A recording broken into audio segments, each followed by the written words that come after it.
মই মোৰ ডাঙৰ ল'ৰাটোৰ বিয়া মোৰ বান্ধৱীৰ ছোৱালীজনীৰ সৈতে কৰাইছিলোঁ, কিন্তু বিয়াৰ প্ৰথম নিশাই সি তাইক তালাক দি দিলে। মই এতিয়া খঙতে মোৰ ডাঙৰ ল'ৰাক ঘৰৰ পৰা উলিয়াই দিলোঁ আৰু তাইৰ বিয়া মোৰ দ্বিতীয় ল'ৰাটোৰ সৈতে কৰাই দিছিলোঁ। কিন্তু বিয়াৰ প্ৰথম নিশাই দ্বিতীয় ল'ৰাটোৱেও তাইক তালাক দি দিলে। এতিয়া মই এইটো ৰহস্য জানিবলৈ মই মোৰ তৃতীয় ল'ৰাটোৰ বিয়াও তাইৰ সৈতে জোৰ জবস্তি কৰাই দিলোঁ আৰু দৰাৰ সলনি মই নিজেই কোঠাটোৰ ভিতৰলৈ সোমাই গ'লোঁ। তেতিয়া যি দৃশ্য দেখিলোঁ, মোৰ ভৰি তলৰ মাটি যেন নোহোৱা হৈ গ'ল। মোৰ তেনেকুৱা লাগিবলৈ ধৰিছিল। প্ৰিয় দৰ্শক, মই সঞ্জীৱ পুনৰ এটি নতুন কাহিনী লৈ আপোনালোকৰ মাজলৈ আহিছোঁ। যদিহে আমাৰ চেনেলটিলৈ প্ৰথমবাৰৰ বাবে আহিছে, তেনেহ'লে লাইক, কমেণ্ট, ছাবস্ক্ৰাইব কৰিবলৈ নাপাহৰিব। মোৰ নাম ৰিয়া। মই মা দেউতাৰ একমাত্ৰ ছোৱালী আছিলোঁ। এতিয়া মোৰ বিয়া এখন সম্ভ্ৰান্ত পৰিয়ালত হৈছিল। শহুৰৰ ঘৰৰ সকলো মানুহ খুব ভাল আছিল। মোৰ এটা অভ্যাস আছিল যে মই ৰাতিপুৱা খোজকাঢ়িবলৈ যাওঁ। মোৰ শাহুমাও মোৰ লগতে সদায় গৈছিল। কিন্তু 10 মিনিটমানৰ পিছতে তেওঁ বেলেগ এটা ৰাস্তাৰে ক'ৰবালৈ গুচি যায় আৰু 1 ঘণ্টাৰ পিছত তেওঁ নিজেই মোৰ কাষলৈ বুলি ঘূৰি আহে। তেওঁ তেতিয়া প্ৰায় অন্যমনস্ক হৈ থকা দেখিছিলোঁ মই। মোৰ তেতিয়া ভাৱ হৈছে তেওঁ ভিতৰৰ পৰা বহুত দুখত আছে। মই বহুত চেষ্টা কৰিছিলোঁ যাতে তেওঁ মোক মনৰ কথাবিলাক খুলি কওক, কিন্তু তেনেকুৱা একোৱেই নহ'ল। মই এখন হস্পিটেলৰ চিকিৎসক। এদিন মই হস্পিটেলৰ পৰা উভতি অহা সময়ত মই শাহুমাক জেলৰ বাহিৰত দেখা পালোঁ। তেওঁ ৰাস্তাটোৰ সিটো পাৰে আছিল। মই এতিয়া তেওঁৰ ওচৰলৈ গৈ পোৱাৰ আগতেই তেওঁ জেলৰ ভিতৰলৈ বুলি সোমাই গ'ল। মই তেতিয়া গেটৰ ৰখীয়া মানুহজনক সুধিলোঁ। তেওঁ ক'লে, বাইদেৱে প্ৰায় ইয়ালৈ আহি থাকে। মই তাতে শাহুমালৈ অপেক্ষা কৰিলোঁ, কিয়নো আজি মই শাহুমাৰ লগত কথা পাতিম আৰু জানিবলৈ বিচাৰিম যে এইবোৰৰ পিছত তেওঁ কি কাৰণত ঘূৰি ফুৰিছে। এনেকৈয়ে প্ৰায় 1 ঘণ্টাৰ পিছত শাহুমা জেলৰ বাহিৰলৈ ওলাই আহিল আৰু যেতিয়া মোক দেখা পাইছিল তেতিয়া তেওঁ লগে লগে চক খাই উঠিল। মই তেতিয়া মৰমেৰে ক'লোঁ, মা, আপুনি ইয়ালৈ কিয় আহে? কাক লগ কৰিবলৈ আহে আপুনি? আজি মই এইবোৰ কথা জানিবলৈ বিচাৰিছোঁ। মোৰ শাহুমাই ক'লে যে আগতে ঘৰলৈ ব'লা, মই তোমাক সকলো কথা ক'ম। আমি ঘৰলৈ আহিলোঁ আৰু ড্ৰয়িং ৰুমত আহি বহিছিলোঁহি। মোৰ শাহুমাই মোক এতিয়া ক'বলৈ ধৰিলে।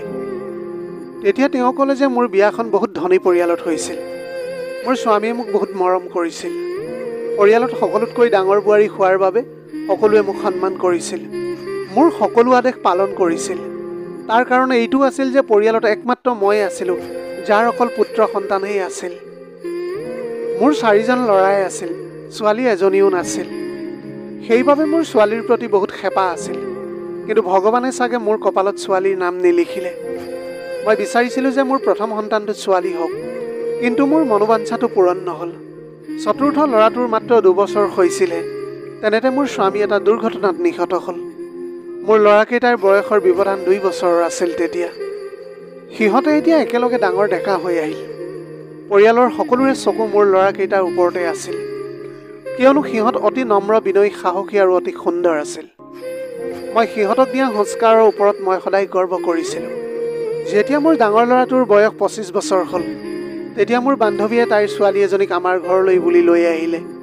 তাইৰ নাম আছিল ৰিয়া। তাই এজনী বহুত মৰমীয়াল ছোৱালী আছিল। মোৰ বান্ধৱীজনীয়ে ক'লে যে পূজা, আমাৰ ঘৰৰ অৱস্থাটো বহুত বেয়া। আমি আমাৰ ছোৱালীজনীক লালন পালন কৰিবলৈ অসমৰ্থ। সেইবাবে তাইক তোমালোকৰ ঘৰত থৈ যাবলৈ আহিছোঁ। তাই তোমালোকৰ ঘৰতে থাকিব। তেতিয়া ৰিয়াৰ মাক দেউতাকে তাইক আমাৰ ঘৰত থৈ গুচি গ'ল। ৰিয়াক মই প্ৰথমৰ পৰাই বহুত মৰম কৰিছিলোঁ। ৰিয়াক ছোৱালীৰ ৰূপত পাই মোৰ ছোৱালীৰ প্ৰতি মনোবাঞ্ছা এতিয়া পূৰণ হৈ গ'ল। ৰিয়াই মোক খুৰী বুলি মাতিছিল। মোৰ আগে পিছে সদায় ঘূৰি থাকে। মোৰ সকলো কাম তাই এতিয়া নিজ হাতেৰে খৰধৰকৈ কৰি দিবলৈ ধৰিছিল। 2 মাহৰ পিছত যেতিয়া এদিন হঠাতে তাইক নিবলৈ তাইৰ দেউতাক আহিল আৰু মোক ক'লে যে মোৰ ছোৱালীজনীক ঘূৰাই দিয়ক। যদি আপুনি তাইক লগত ৰাখিবলৈ বিচাৰে, তেন্তে তাইৰ ভৱিষ্যত সুৰক্ষিত হৈ থাকিবলৈ কিছু সম্পত্তি তাইৰ নামত আপুনি লিখি দিব লাগিব। মই এতিয়া ৰিয়াৰ অবিহনে থকাটো একেবাৰে সহ্য কৰিবলৈ নোৱাৰিছিলোঁ। সেইকাৰণে মই এডোখৰ মাটি তাইৰ নামত লিখি দিলোঁ আৰু এনেকৈ মাটিৰ কাগজ পত্ৰ লৈ ৰিয়াৰ দেউতাক গুচি গ'ল। ৰিয়াৰ মাক দেউতাকে তাইক লগ কৰিবলৈ প্ৰায় আমাৰ ঘৰলৈ আহে আৰু কেতিয়াবা কেতিয়াবা ৰিয়াই মাকৰ ঘৰলৈও যায়। মই প্ৰায় ৰিয়াৰ মাক দেউতাকলৈ আৰ্থিক সাহায্য দি আহিছিলোঁ। মোৰ 4জন ল'ৰাও ৰিয়াক বহুত মৰম কৰিছিল। এতিয়া মই তাইৰ বাবে এটা ল'ৰা চাবলৈ আৰম্ভ কৰিছিলোঁ। এদিন মোৰ বান্ধৱী মোৰ ঘৰলৈ আহিল আৰু ক'লে যে তুমি ৰিয়াক ইমান মৰম কৰা, গতিকে চিৰদিনৰ বাবে তোমাৰ ঘৰতে ৰাখি থোৱা। মই তেতিয়া সুধিলোঁ যে কেনেকৈ। তাই ক'লে যে তোমাৰ ডাঙৰ ল'ৰাটোৰ লগত ৰিয়াৰ বিয়াখন পাতি দিয়া, তেতিয়া তাই আমাৰ সকলোৰে চকুৰ আগতেই থাকিব। মই এতিয়া তাইৰ কথাটো শুনি আচৰিত হ'লোঁ। মই কেতিয়াও এনেদৰে ভবা নাছিলোঁ। মই তাইক নিজৰ ছোৱালী আৰু ল'ৰাকেইটাই তাইক নিজৰ ভনীৰ দৰে ভাবি আহিছে। কিন্তু সেইটো সময়ত মোৰ বান্ধৱীয়ে বুজালে যে ককাইক ভনীয়েকৰ সম্পৰ্ক তেজ মঙহেৰে হয়। ৰিয়াটো তেওঁলোকৰ কোনো তেজ মঙহৰ সম্পৰ্ক নহয়। বান্ধৱীৰ কথা শুনি মই মোৰ ডাঙৰ ল'ৰা অমৰক এতিয়া কথাটো সুধিছিলোঁ, অমৰ, তুমি ৰিয়াক বিয়া কৰাবা নেকি? সি মোৰ কথা শুনি আচৰিত হ'ল আৰু ক'লে যে মই ৰিয়াক সদায় নিজৰ ভণ্টিৰ দৰে ভাবি আহিছোঁ। মই তাইক বিয়া কেনেকৈ কৰাম? সেইবাবে অমৰে বিয়া কৰাবলৈ মান্তি হোৱা নাছিল। কিন্তু মই তাক অৱশেষত মান্তি কৰালোঁ। এতিয়া মই মোৰ ল'ৰাৰ বিয়া ৰিয়াৰ লগত ঠিক কৰি দিলোঁ। সেইবাবে মই এতিয়া বহুত সুখী হৈছিলোঁ। মই এইটো ভাবিছিলোঁ যে যদি মই বেলেগৰ ছোৱালী এজনী বোৱাৰী কৰি আনো, কি ঠিক তাই বাৰু কেনেকুৱা হ'লহেঁতেন। ঠিকেই আছে, ঘৰৰ কথা এতিয়া ঘৰতেই থাকিব। কিছু দিনৰ পিছত মই সিহঁতৰ বিয়াখন পাতি দিলোঁ। বিয়াৰ প্ৰথম নিশা মই সিহঁত দুয়োটাকে নিজৰ কোঠাৰ ভিতৰত থৈ আহিছিলোঁ। এতিয়া মই সিহঁতক তাত থৈ নিজৰ কোঠালৈ গৈ পোৱাই নাছিলোঁ। সিহঁতৰ কোঠাৰ পৰা চিঞৰ বাখৰ কৰা শব্দৰ শুনা পালোঁ। মই ভয়তে খৰধৰকৈ আহিলোঁ। হে ভগৱান, কি বা হ'ল সিহঁতৰ? ঘৰত যিমানবোৰ আলহী অতিথি আছিল সকলোবোৰ সিহঁতৰ কোঠালৈ দৌৰি আহিল। সিহঁতৰ কোঠাটোৰ দৰজাখন খোলা হৈ আছিল আৰু ৰিয়াই কোঠাটোৰ মাজভাগত তেতিয়া থিয় হৈ আছিল। মই তেতিয়া আগুৱাই গৈ তাইক সাবতি ধৰিলোঁ আৰু সুধিলোঁ যে কি হ'ল বোৱাৰী? তাই কোনো উত্তৰ নিদিলে। মোৰ ল'ৰাটোৱে বহি থকা ঠাইৰ পৰা উঠিল আৰু ক'লে যে মই এতিয়া ৰিয়াক তালাক দিলোঁ। কথাটো শুনাৰ লগে লগে মই একেবাৰে হতভম্ব হৈ ৰ'লোঁ। সকলো আলহী অতিথিয়ে আচৰিত হৈ আমাক চাই আছিল। নতুনকৈ বিয়া পতা দৰাই কোঠাটোৰ ভিতৰত আহিয়েই নিজৰ পত্নীক তালাক দিলে বুলি। মই তেতিয়া খঙেৰে আহি অমৰৰ গালত এটা চৰ মাৰি ক'লোঁ, তুমি এইবিলাক কি কৈ আছা? তোমাৰ এতিয়া চেতনা আছেনে নাই? অমৰে ক'লে, মা, মই সঁচাকৈ কৈছোঁ, মই সঁচাকৈ ৰিয়াক তালাক দিলোঁ। মই অমৰক আৰু এটা জোৰেৰে চৰ মাৰি চিঞৰি ক'লোঁ, তুমি এনেকুৱা কিয় কৰিলা? তেতিয়া সি একো কোৱা নাছিল। মই এতিয়া খঙতে আহি তাক ঘৰৰ পৰা উলিয়াই বাহিৰ কৰি দিলোঁ আৰু ক'লোঁ যে আজিৰ পৰা তুমি আমাৰ বাবে মৰি গ'লা। তুমি আৰু দ্বিতীয়বাৰ এইখন ঘৰত কেতিয়াও ভৰি নিদিবা। কিন্তু অমৰে মোক ইয়াৰ কাৰণটো এবাৰো নক'লে যে সি আচলতে কি কাৰণে পত্নীক তালাক দিছিল। মই যেতিয়া ৰিয়াক সুধিলোঁ, তাই ক'লে, মই নাজানো। তেওঁ কোঠাটোৰ ভিতৰলৈ সোমাই আহিয়ে মোক ক'লে যে মই তোমাক তালাক দিছোঁ। এইখিনি কথা কোৱাৰ পাছত ৰিয়াই এতিয়া শুক শুকাই কান্দিবলৈ ধৰিলে। সকলো আলহী অতিথিৰ আগত আমাৰ মান সন্মান গুচি গৈছিল। মোৰ ল'ৰাই ইমানবোৰ মানুহৰ আগত মোৰ নাকটো কাটিলে। মানুহে মোৰ সংস্কাৰৰ ওপৰত এতিয়া প্ৰশ্ন তুলিবলৈ ধৰিছিল। মোৰ বান্ধৱী অৰ্থাৎ ৰীণাৰ মাকে তাইক এতিয়া কোঠাটোলৈ বুলি লৈ গ'ল আৰু এতিয়া ময়ো মোৰ কোঠালৈ বুলি আহিলোঁ। মই এতিয়া বিশ্বাসেই কৰিব পৰা নাছিলোঁ যে মোৰ ইমান বুজা শক্তি থকা এজন ল'ৰাই কিয় এনেকৈ মোক অপমানিত কৰিবলৈ পাৰিব বুলি। মই এতিয়া কাৰণটো জানিবলৈ বহুত উত্তেজিত হৈ পৰিছিলোঁ। কিবা এটাতো নিশ্চয় কাৰণ থাকিব। এতিয়া ৰিয়াৰ মাক দেউতাকে ক'লে যে আমাৰ ছোৱালীজনী একেবাৰে বৰবাদ হৈ পৰিল। আপোনাৰ ল'ৰাই মোৰ ছোৱালীৰ জীৱনটো শেষ কৰি দিলে। কোনো তালাক হোৱা ছোৱালী এজনীক বিয়া কোনে পাতিব? তাইৰ লগতো এতিয়া কোনো সা সম্পত্তি নাই, যাৰ লোভত পৰি কোনো এজন ল'ৰাই যে তাইক বিয়া পাতিব। কথাটো শুনাৰ পিছত মই বহুত লাজ পাইছিলোঁ। মোৰ ল'ৰাৰ কাৰণে আজি এই দিনটো মই দেখিবলৈ পালোঁ। মই ভাবিলোঁ যে ৰিয়াৰ দেউতাকে ঠিক কথাই কৈছে। মই ডাঙৰ ল'ৰা অমৰক ঘৰ আৰু মোৰ জীৱনৰ পৰা একেবাৰে উলিয়াই দিলোঁ। সেইকাৰণে অমৰ ভাগৰ সম্পত্তিখিনি মই ৰিয়াৰ নামত লিখি দিছিলোঁ। ৰিয়াই মোক বহুত মৰম কৰিছিল। সেইকাৰণে নিজৰ মাক দেউতাকে কোৱাৰ পিছতো তাই মাকৰ ঘৰলৈ উভতি নগ'ল। ৰিয়াই কৈছিল খুৰীয়েই মোৰ মা। এইবিলাক ঘটনাৰ পিছত ৰিয়াই প্ৰায় পাৰ্কলৈ খোজকাঢ়িবলৈ যায়। ময়ো তাইক যাবলৈ দিছিলোঁ, কাৰণ তাইৰ মনটো ভাল লাগিব বুলি ভাবি মই এতিয়া তেনেখিনি কৰি আছিলোঁ। এতিয়া ৰিয়াই মোক দেখুৱাবলৈ সুখত থকাৰ অভিনয় কৰিছিল, কিন্তু মই বুজি পাইছিলোঁ যে তাই একেবাৰে সুখী নাছিল। কেতিয়াবা কেতিয়াবা তাইৰ কিছুমান কাম মোৰ বৰ আচৰিত যেন লাগে। কিন্তু মই এইবোৰ দেখিও নেদেখাৰ ভাও জুৰিছিলোঁ, কিয়নো ইমান এটা ডাঙৰ ঘটনা হৈ যোৱাৰ ফলত তাই মানসিকভাৱে অলপ দুৰ্বল হোৱা বুলি ভাবিছিলোঁ। তাই দিনৰ দিনটো ফোনতে কথা পাতি থাকে। যেতিয়া মই সুধোঁ তুমি কাৰ লগত কথা পাতি আছা, তেতিয়া তাই কয় যে মই মাৰ লগত কথা পাতি আছোঁ। কেতিয়াবা কেতিয়াবা তাই বহুত চিন্তিত হৈ যায় আৰু কান্দিবলৈ ধৰে। এইকেইদিনতে মোৰ সৰু ল'ৰা দুটাৰ এটা দুৰ্ঘটনা হয় আৰু একেবাৰে সৰু ল'ৰাটো ঢুকায়। মোৰ যেন সোঁহাতখন এতিয়া নোহোৱা হৈ পৰিছিল তেনে লাগিবলৈ ধৰিল। ৰিয়াই মোক বহুত সাহস আৰু সান্তনা দিলে। এনেকৈয়ে কিছুদিনৰ পিছত ৰিয়াৰ মাক আকৌ আমাৰ ঘৰলৈ বুলি আহিল আৰু তাই ক'লে যে ৰিয়াৰ বিয়াখন তোমাৰ দ্বিতীয় ল'ৰাটোৰ লগত কৰাই দিয়া, কিয়নো তোমাক তাইৰ প্ৰয়োজন আছে। তাইৰ কথা শুনি মই এতিয়া মান্তিক হ'লোঁ আৰু দ্বিতীয় ল'ৰাটোক অৰ্থাৎ বিমলক মাতি আনি ক'লোঁ যে মই তোমাৰ বিয়া ৰিয়াৰ লগত কৰাবলৈ ওলাইছোঁ। ৰিয়াৰ বয়সো তাৰ সমানেই আছিল, কিন্তু সিও ৰিয়াক বিয়া কৰাবলৈ মান্তি নহ'ল। বিমলে ক'লে, নাজানো দাদাই তাইক কিয় তালাক দিলে, মই তাইক কেনেকৈ বিয়া পাতিম। মই মোৰ ল'ৰাক শপত দিলোঁ আৰু বিয়া কৰাবলৈ মান্তি কৰালোঁ। যদি তুমি ৰিয়াক বিয়া নাপাতা তেনেহ'লে তুমি মোৰ মৰা শৰটো দেখিবলৈ পাবা। এই কথাটো শুনি বিমল মান্তি হ'ল আৰু সি ৰিয়াক বিয়া কৰালে। ৰিয়াই তেতিয়া মোক ক'লে যে খুৰী, আপুনি মোৰ মাৰ দৰে, গতিকে আপুনি যদি মোক দুখীয়া ল'ৰা এজনৰ লগতো বিয়া দিয়ে তেনেহ'লে মই বিয়া হ'বলৈ ৰাজি আছোঁ। সিহঁত দুটাৰ বিয়া পতাৰ পিছত মোৰ সম্পূৰ্ণ বিশ্বাস আছিল যে এতিয়া সকলো ঠিক হৈ যাব, কিন্তু মনৰ মাজৰ এচুকত এটা ভয় সোমাই আছিল। মই এতিয়া ভগৱানকে চিন্তা কৰি মোৰ কোঠালৈ আহিছিলোঁহে। তেনেতে মই যিটো কথালৈ ভয় কৰিছিলোঁ সেইটোৱেই হ'ল। এতিয়া মই বিমলৰ কোঠাৰ পৰা চিঞৰ বাখৰ কৰা এটা শব্দ শুনিবলৈ পালোঁ। মই নিজকে চম্ভালি খৰধৰকৈ আহিলোঁ। সেই আগৰ দৃশ্যই যিটো মই প্ৰথমে দেখিছিলোঁ। মোৰ দ্বিতীয় ল'ৰাটো ৰিয়াক এতিয়া প্ৰথম নিশাই তালাক দিলে। যেতিয়া মই কাৰণটো সুধিলোঁ তেতিয়া সি মোক একো নক'লে আৰু নিজেই ঘৰ এৰি গুচি গ'ল। এই কথাটো মোৰ বুজা শক্তিৰ বাহিৰত আছিল। এনেকুৱা কি কাৰণ থাকিব পাৰে যে ৰিয়াৰ আকৌ এবাৰ তালাক হ'ল। তাই বেচেৰি মূৰৰ উৰণিখনেই উঠোৱা নহ'ল। আকৌ এবাৰ পুনৰ আমি অসন্মানিত হ'বলগীয়া হ'ল। মানুহবিলাকে তেতিয়া ক'বলৈ ধৰিলে যে এইখন ঘৰত মানুহৰ নজৰ লাগিল। এগৰাকী ভাল আজ্ঞাকাৰী মাকৰ ল'ৰাকেইটা এনেধৰণৰ কাম কৰি ঘৰৰ পৰা আঁতৰি গুচি গ'ল। এতিয়া মোৰ এই ঘটনাটো বহুত সন্দেহজনক লাগিবলৈ ধৰিছিল। কিবা এটাতো নিশ্চয় কাৰণ আছে, যাৰ কাৰণে মোৰ দ্বিতীয় ল'ৰাটো তাইক তালাক দিলে। মুঠতে মই এতিয়া অনুমান কৰিবলৈ পাৰিছিলোঁ নিশ্চয় এটা কাৰণ আছে। ভুল কাৰ আছিল সেইটোহে মই কিন্তু জনা নাছিলোঁ। কথাবিলাক ভবাৰ পিছত এতিয়া মোৰ মূৰ ঘূৰাবলৈ ধৰিলে। মই এতিয়া একেবাৰে পাগলৰ দৰে হৈ পৰিছিলোঁ। মোৰ দুয়োটা ল'ৰাই এতিয়া ঘৰ এৰি গুচি গ'ল। এজন চিৰদিনৰ বাবে আঁতৰি গ'ল। এতিয়া তৃতীয় ল'ৰা নীৰৱ, সি মোৰ লগতে আছিল। মই আচৰিত হৈছিলোঁ যে ইমানবিলাক হোৱাৰ পাছতো ৰিয়াই নিজৰ মাক দেউতাকৰ লগত নিজৰ ঘৰলৈ যাবলৈ কিন্তু একেবাৰে প্ৰস্তুত নাছিল। কিন্তু এতিয়া মোৰ লগত থকাৰ পিছতো তাই যেন বহুত দূৰে দূৰে থাকিবলৈ ধৰিছে। তাই এতিয়া সকলো সময়তে কোঠাটো বন্ধ কৰি সোমাই থাকিছিল। এদিন মই বেমাৰত পৰিলোঁ। তেতিয়া মোৰ সৰু ল'ৰাটোৰ লগত মই ডাক্তৰৰ ওচৰলৈ বুলি গ'লোঁ। উভতি অহাৰ সময়ত মই নীৰৱক ক'লোঁ, মোৰ বহুত ভোক লাগিছে, কিবা এটা খাই লওঁ ব'লা। তেতিয়া আমি দুয়োৱে এখন ৰেষ্টুৰেণ্টলৈ বুলি গ'লোঁ। আমি এতিয়া দুৱাৰমুখ পাওঁতে মোৰ ডাঙৰ ল'ৰা অমৰক দেখিছিলোঁ। সি এজনী ছোৱালীৰ লগত তেতিয়া হোটেলত বহি আছিল। সেইটো সময়ত ছোৱালীজনীয়ে আমাৰ ফালে পিঠি দি আছিল, সেইকাৰণে মই ছোৱালীজনীক দেখা নাপালোঁ। মই মনে মনে নীৰৱৰ লগত এটা কোণত বহি পৰিলোঁ। ইমান দূৰৈৰ পৰা সিহঁত দুয়োটাৰে কথা বতৰাবোৰ এতিয়া মই শুনা নাছিলোঁ, কিন্তু এনেকুৱা লাগিল কিবা যেন এটা চিন্তনীয় বিষয়ৰ ওপৰত সিহঁতি কথা পাতি আছে।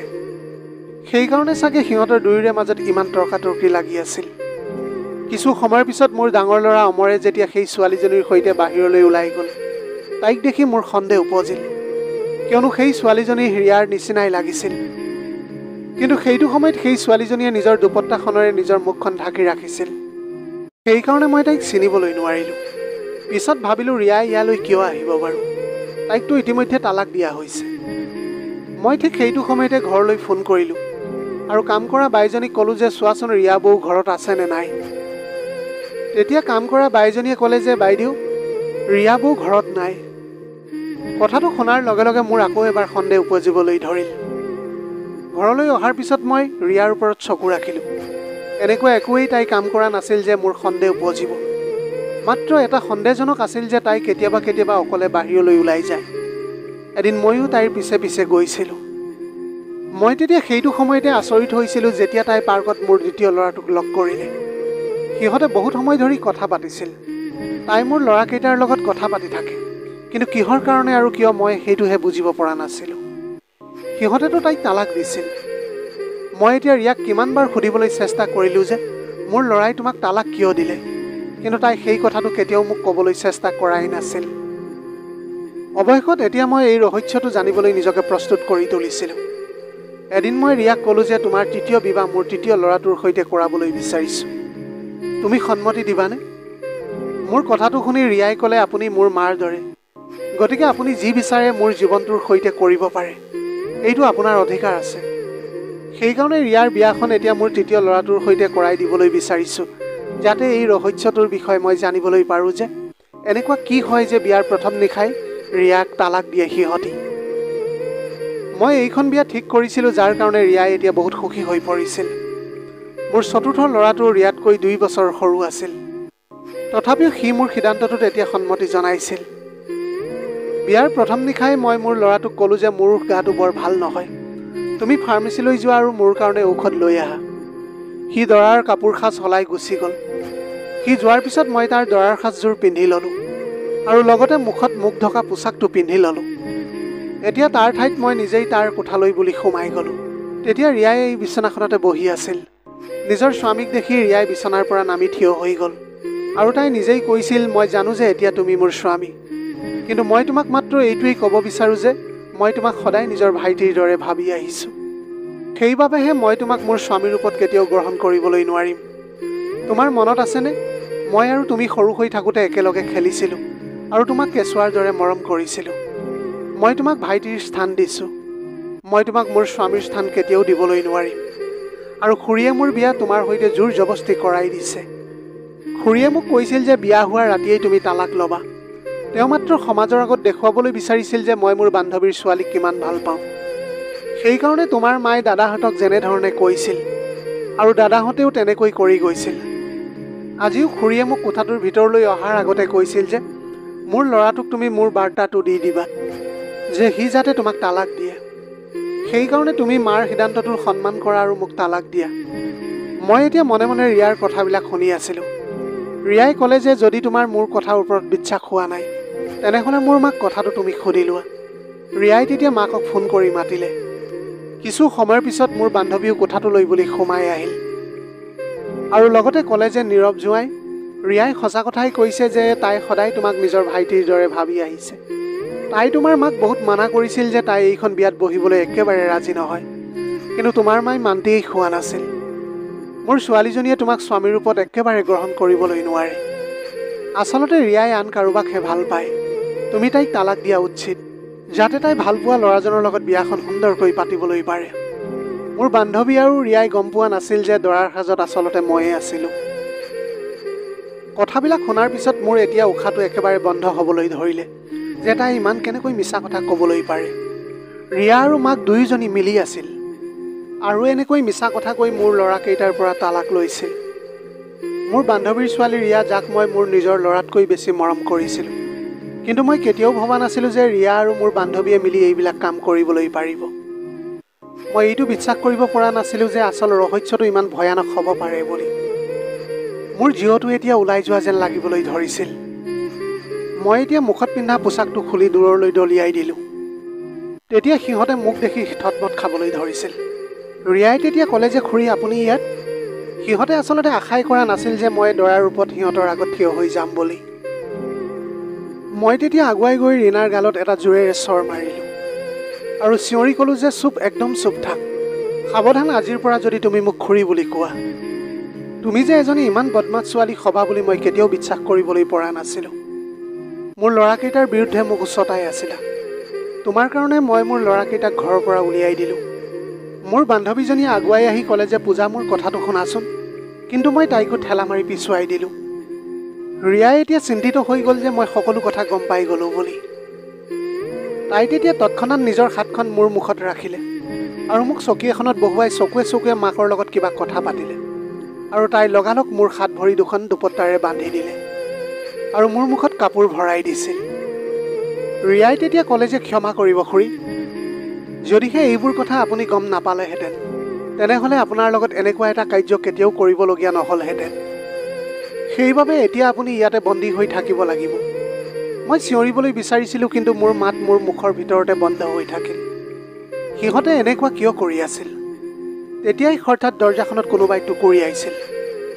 মোৰ এগৰাকী সম্পৰ্কীয় মামীয়ে মাত লগালে, ৰিয়া, সকলো ঠিকে আছেনে? আচলতে মই কোঠাটোৰ পৰা কিবা শব্দ শুনা পাইছোঁ।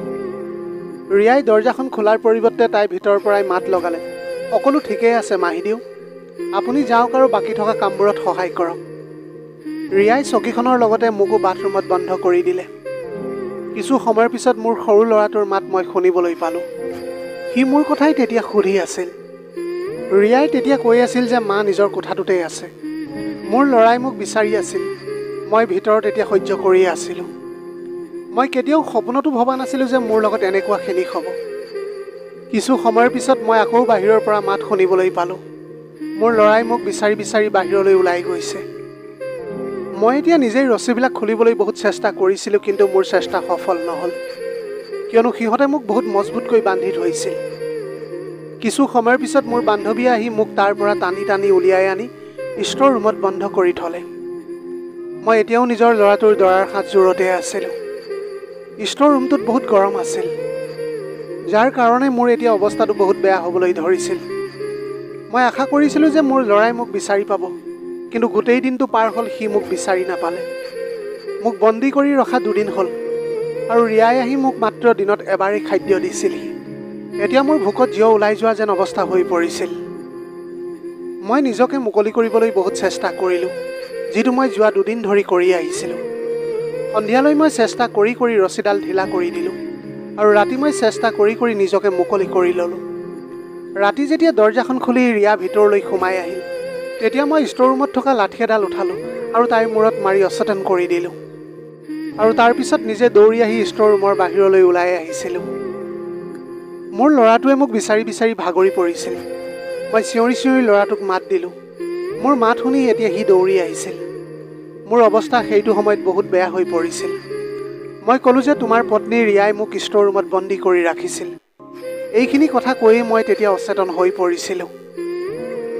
যেতিয়া মোৰ চেতনা ঘূৰি আহিল, তেতিয়া মই হস্পিটেলৰ বিচনাত আছিলোঁ। মোৰ ডাঙৰ ল'ৰা দুয়োটাই মোৰ সন্মুখত থিয় হৈ আছিল। মই সিহঁত দুয়োটাকে দেখি এতিয়া বহুত সুখী হৈ পৰিছিলোঁ। মোৰ এনেকুৱা লাগিছিল যেন মই ঠিক হৈ গ'লোঁ। মই ৰিয়াৰ বিষয়ে সুধিছিলোঁ। তেতিয়া মোৰ সৰু ল'ৰাটোৱে ক'বলৈ ধৰিলে, সেইজনী এজনী বিশ্বাসঘাতক ছোৱালী। এইটো সময়ত নিজৰ মাক দেউতাকৰ লগত তাই এতিয়া জেলত আছে। মোৰ ল'ৰাটোৱে এতিয়া সম্পূৰ্ণ কথাবোৰ খুলি ক'লে যে মোৰ বান্ধৱী আৰু তেওঁৰ স্বামীৰ চকু প্ৰথমৰ পৰাই আমাৰ ধন সম্পত্তিৰ ওপৰত আছিল।